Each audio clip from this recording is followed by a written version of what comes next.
Hey, Andrew here with Gamer's Guide to Life, and we just got out of an excellent meeting here with Dennis from Firaxis. We're talking about Civilization V, Gods and Kings. Dennis, tell us a little bit about the first real big expansion for Civilization V. Well, it wouldn't be a Civilization expansion if we didn't put as much content for the fans in there as we could. And we really used Beyond the Sword as our target for how much stuff to put in there. So there's 9 new civilizations, there's 27 new units, 9 new wonders, buildings, resources, natural wonders, gameplay systems. It's an absurd amount of content. As Civ is known for yes. Sure. Now, could you talk to us a little bit about one of the brand new civilizations in the game? Sure. Yeah. I guess the easiest one to talk about is Dido with Carthage. And we like her only because she has the ability to send stuff up over the mountains. And obviously, it's a very Carthaginian trait. So she's good with the great generals. She's got harbors in all her cities to start. We love seeing elephants on top of our mountains in the game just because it's fun. So, yeah, I really just enjoy playing that one. Excellent. Now, you had mentioned there is over 27 new units in the game as well. Yes. As in the composite bowman, I know that you were touting that. Yeah. I read some things. Yeah. Could you elaborate a little bit more on how that's going to, and especially with the naval warfare, how it's going to affect the game as a whole? Well, the 27 new units are spread out over many systems. Obviously, you have unique units for all the new civilizations.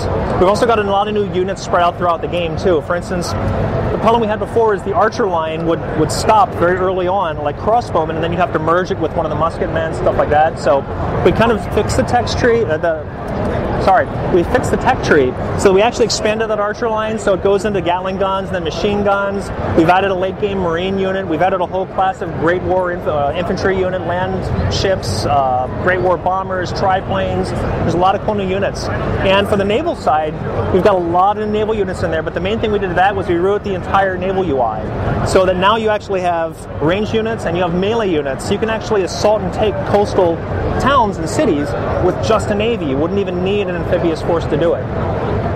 Excellent. I'm definitely looking forward to seeing how the end game plays out with a team that's just going to be composed mainly of naval units. Now, something that I found very interesting in there was the real big focus on religion this time around. Could you talk a little bit about that? Sure. Ed has a big interest in the Renaissance era. He always has. He's designed a lot of board games around that era. And he also wanted to do a really robust, it all started with him wanting to do a really robust Into the Renaissance scenario. And that's what he calls it, Into the Renaissance, which had to do with religious combat, so to speak, in the game. And so he started with that and built this enormous system that works really well with Civ V. Not just diplomatic modifiers, kind of like what we had with Civ IV, but a system that really integrated well, that actually has you playing completely new strategies, because each belief you choose has new benefits for you. You can choose the benefits based on the gameplay you're going to be doing, whether it's science, culture, warlike, diplomatic. There's stuff in there for every type of gameplay style. So it's just a really awesome new system. That is great to hear. You also mentioned in there things about espionage and how that really is going to take a big part in maybe stealing technology from other civilizations, and how their veterancy will also play into that. Yeah. Could you elaborate on that, please? Sure. Basically, espionage, we wanted something that worked differently from how we had the last version. I mean, people have played espionage in Civilization before with Beyond the Sword. We took tech stealing from that because tech stealing is fun. We enjoy that part. But we wanted to have more sneaky elements in it, more impact on diplomacy, things like that. So what we did was we gave you a finite amount of spies. They're not units on the map anymore. They're just through a UI interface. And you get one at Renaissance. At Renaissance, espionage unlocks for everybody. And then with each age after that, you get one extra spy. So you have a finite amount. You got to protect them. If they get killed, they're gone, and then you have to wait for a new one to be recruited. It's a bummer when it happens, but it does happen from time to time. So you can not only steal techs, you can influence elections in city-states, so every 12 turns they'll start to kind of grease local palms, spread some money around, and your influence goes up a little bit, everybody else's goes down. There's also an option to do a coup, which you press the button. Depending how close you are to the alliance leader of a city-state, you can take over that alliance leader and switch places with them. If you lose, they just execute your spy, then you're out of a spy, your influence goes into the tank, and everything goes wrong. But that's kind of for the impatient gamblers out there like me. And the intrigue system is the coolest new part of this. We actually hook the espionage system directly into the AI, which means that if they're gathering information in somebody else's city and you get the right die roll or they're promoted enough, they can actually give you information relevant to the game. So they can find out, for instance, that Theodora is planning on invading you. If they're a really good spy, they'll tell you what city they're going to be invading. If they're coming by sea, they can find out if somebody's planning like an assault against somebody else. if you take that information and go to that somebody else, like she could tell me, oh, she's going to be attacking Boudica next turn.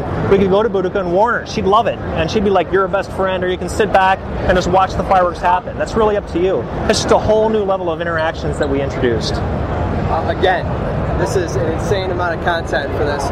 Now, being the first big expansion for Civilization V, obviously Civilization as a whole is known for multiple expansions and just a plethora of content. Right. I'm sorry. Are you guys planning on expanding on anything past this? Nothing that's been announced. It's just an unknown. I mean, we've been working hard on Civilization V for a few years now, and the DLC, and then in all the scenarios, and now the expansion. So we'll just have to wait and see what time brings. Excellent. And the release date for this is? June 19th, US, June 22nd, International, $29.99. It's on Steam, retail, wherever you like to get your games, it's going to be there. Excellent. All right. You heard it here. You're going to pick that sucker up. It'll own your soul. Nice meeting you. Thank you very much, sir. You as well.